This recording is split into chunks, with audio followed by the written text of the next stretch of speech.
19세기 초중반 유럽은 보수적이고 억압적인 사회 분위기를 유지하고 있었습니다. 나폴레옹이 전쟁에서 패배한 이후 유럽의 강대국들은 1814년 오스트리아의 빈에 모여 전후 처리를 어떻게 할지를 두고 회의를 하게 됩니다. 오스트리아의 외무부 장관이었던 메테르니가 주도한 이 회의에는 오스트리아, 영국, 러시아, 프로이센과 같이 나폴레옹과 직접 전쟁을 벌였던 국가들 뿐만 아니라 스페인, 포르투갈, 스웨덴, 덴마크, 그리고 스위스와 같은 대부분의 유럽 국가들이 참여했습니다. 당시 독일의 작은 정치 세력들까지 포함해서 총 200여 개의 정치 세력 대표들이 빈 회의에 참가했습니다. 빈 회의의 결과 유럽의 강대국들은 몇 가지 내용에 대해서 서로 합의했는데요. 이 중 대표적인 것은 프랑스가 나폴레옹의 전쟁 기간 동안 획득한 영토를 이전의 상태로 돌려놓는다는 것이었습니다. 또한 전쟁과는 직접 관련이 없었지만 이후의 강대국 간의 무력 충돌을 방지하기 위해서 크고 작은 영토 조정이 있었습니다. 이 결과 프로이센, 오스트리아, 그리고 러시아는 전쟁 이전에 비해 더 넓은 영토를 가지게 되었습니다. 이러한 영토 조정은 현실적인 힘의 크기에 맞게 영토를 조정해서 미래의 또 다른 전쟁을 막기 위함이었죠. 지금까지 말씀드린 빈 회의의 내용을 통해서 알 수 있듯이 빈 회의는 대단히 보수적인 입장에서 이뤄진 회의였습니다. 메테르니를 비롯한 유럽의 외교가들은 강대국들 간의 협력을 통해서 프랑스 혁명 기간 동안 유럽 전반에 전파된 자유주의와 민족주의의 이념을 억압하고자 했습니다. 때문에 빈 회의에서 유럽의 정치인들은 추후에 특정 지역에서 독립운동이나 혁명의 움직임이 시작되면 해당 움직임의 해결을 그 지역에만 맡겨놓는 것이 아니라 강대국들이 서로 협력해서 혁명의 불꽃이 유럽 전역으로 퍼지는 것을 막기로 합의했습니다. 빈 회의의 결과 합의된 유럽의 새로운 질서는 큰 틀에서 1848년에 이르기까지, 그러니까 30년 넘게 유지됩니다. 특히 프랑스 혁명을 통해 전파되기 시작한 민족주의의 움직임을 억압하는 것이 유럽 강대국들의 주요한 목표 중 하나였는데요. 이는 당시까지만 해도 민족주의 운동이 곧바로 오늘날의 민주주의 운동과 유사한 방향으로 흐를 수 있었기 때문입니다. 하나의 민족이 하나의 국가를 가져야 한다는 당시 민족주의의 이념이 많은 경우 민족 단위와는 상관없는 영토를 지닌 군주들에게 큰 위협이 되었기 때문입니다. 예를 들어 오늘날의 독일 영토에는 당시 40개가 넘는 영토들이 있었는데 만약 독일에서 민족주의 운동이 일어난다면 어떻게 될까요? 서로 같은 독일인이라고 생각하는 사람들이 하나의 국가를 만들어서 함께 살자고 주장할 것이고, 이 새로운 국가에서 모든 독일인들에게 적용되는 헌법을 만들자고 주장할 것입니다. 그리고 이 헌법을 만들기 위해서 자신들의 대표를 선출하자고 주장하게 될 텐데요. 당시의 민족주의 운동이 곧 자유주의, 그리고 민주주의와 쉽게 연결되는 것은 바로 이 때문입니다. 그리고 이런 과정이 기존의 군주와 영주들에게 직접적인 위협이 된다는 것은 당연하겠죠. 이러한 이유 때문에 유럽의 강대국들은 프랑스 혁명 이후 민족주의의 확산을 억압하는 것을 최우선 목표로 두게 됩니다.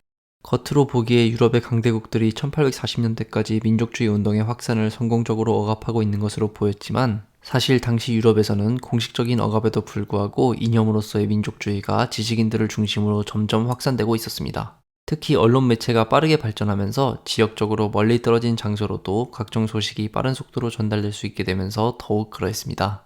말하자면 민족주의와 자유주의는 당시 지식인이 되고자 하는 사람이라면 누구나 붙잡고 씨름해봐야 하는 이념이었던 것입니다. 게다가 지식인들 사이에서 점점 민족주의의 이념이 확산되자 지식인이 아닌 시민들 사이에서도 점차 민족주의가 하나의 대세로 자리 잡게 되죠. 특히 하나의 민족이 하나의 독립된 국가를 아직 만들지 못했던 그리스, 이탈리아, 헝가리, 폴란드, 체코, 그리고 독일에서 이러한 움직임이 강했습니다.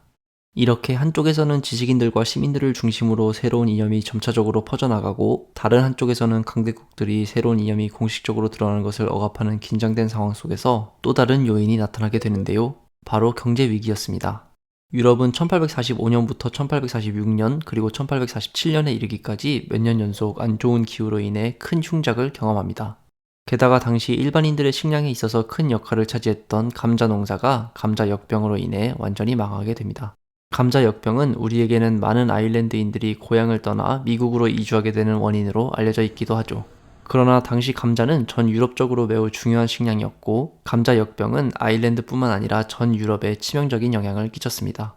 그러니까 당시 1840년대 중반 유럽은 사회적, 이념적, 그리고 경제적 위기가 겹쳐서 언제든지 혁명이 일어날 수 있는 상황이었던 것입니다.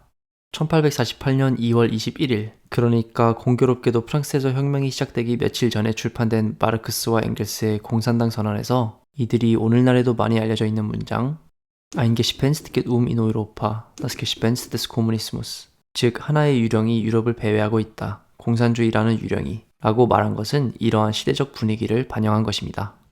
이런 상황에서 1848년 1월 이탈리아의 시칠리아에서는 민족주의를 꿈꾸는 지식인과 기근에 지친 시민들이 외세인 오스트리아의 통치에 반대하며 반란을 시작합니다. 그리고 이것이 1848년 전 유럽을 강타한 1848년 혁명의 시작이 됩니다. 이어진 2월에는 프랑스에서도 혁명이 발생하게 되는데 프랑스에서는 민족주의자들과 공화주의자들이 왕정의 폐지를 주장하며 왕이었던 루이 필립을 몰아내고 공화국을 선언하게 되죠. 이렇게 이탈리아와 프랑스에서 혁명이 시작되었다는 소식은 곧 전 유럽으로 순식간에 퍼지게 됩니다. 그리고 이는 새로운 이념을 갈망하던 지식인들과 불황에 지친 시민들로부터 폭발적인 반응을 얻게 됩니다. 여기에는 역시 당시 엄청나게 발전하고 있던 언론 매체가 큰 역할을 했는데요. 프랑스에서 혁명이 시작된 지 몇 주도 지나지 않은 3월 11일, 독일의 작가 게오르크 베어트는 어머니에게 보내는 편지에서 다음과 같은 말을 합니다. 부디 꼭 신문을 처음부터 끝까지 꼼꼼히 읽어주세요. 이 혁명은 온 세상의 모습을 바꿀 거니까요. 그래야 하고 그럴 것입니다. 공화국 만세. 베어트가 말했듯이 이탈리아와 프랑스에서 시작된 혁명은 그곳에만 국한된 것이 아니라 곧 전 유럽으로 퍼지게 됩니다. 독일에서도 프랑스와 인접한 서쪽 지역으로부터 혁명이 시작되었죠. 특히 도시별로 대학들이 발달한 독일에서는 지식인과 학생들이 주도해서 언론의 자유, 결사의 자유, 그리고 무엇보다도 하나의 민족 국가를 주장하며 봉기하게 됩니다. 이들은 이미 3월 18일, 그러니까 프랑스에서 혁명 소식이 전해진 지 한 달도 채 지나지 않은 시점에 프랑크푸르트에서 586명의 의원으로 구성된 국민의회를 엽니다. 이는 독일 최초로 선거를 통해 구성된 의회였죠. 학생과 지식인들이 주도했기 때문에 전체 의원 중 무려 94명이 교수였는데요. 그렇기 때문에 당시 독일에서는 이 의회를 포페소헌 팔라멘트, 그러니까 교수의회라고 부르기도 했죠. 프랑크푸르트 국민의회는 곧 의회민주주의에 바탕한 입헌군주제를 골자로 하는 헌법을 작성하게 됩니다. 이렇게 한번 시작된 혁명의 물결은 곧 프랑스, 독일을 넘어서 전 유럽으로 퍼졌는데요.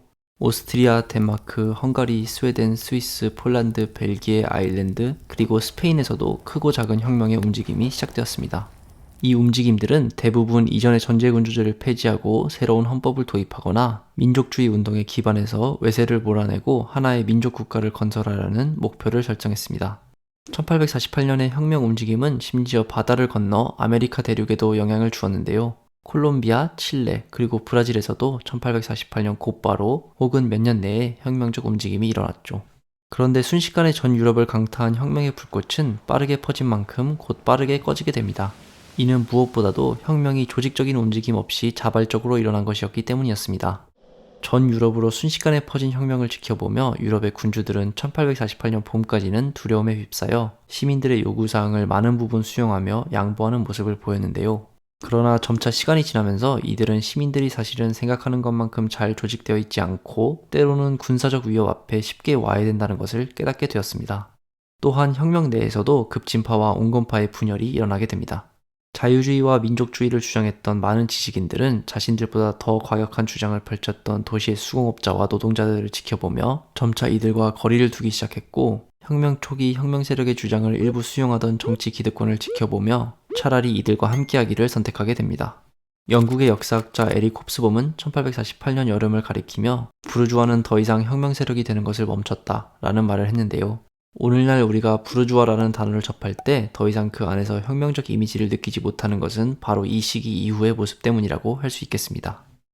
결국 1848년 1월부터 시작돼서 전 유럽을 휩쓴 혁명은 같은 해 가을이 되면서 점차 반동파에 의해서 힘을 잃게 되고, 이전에 혁명 세력이 이끌어냈던 정치적 요구들이 대부분 무효화되면서 일단은 패배로 끝나게 됩니다. 그러나 장기적인 관점에서 보자면 1848년의 주요 이념들, 특히 민족주의의 이념은 이제 거스를 수 없는 대세가 되었습니다. 때문에 1848년 봄, 그러니까 혁명의 시기를 흔히 민족들의 봄이라고 부르기도 합니다. 독일과 이탈리아는 이후 20여 년간 민족국가 건설을 둘러싼 과제에 골몰하게 되고 1870년대에는 마침내 그토록 시민들이 갈망하던 통일된 민족국가를 얻게 됩니다. 많은 역사학자들이 1848년에 시민들이 원하던 것들이 4반세기 이후에서야 비로소 실현되었다고 평가하는 것은 바로 이 때문입니다.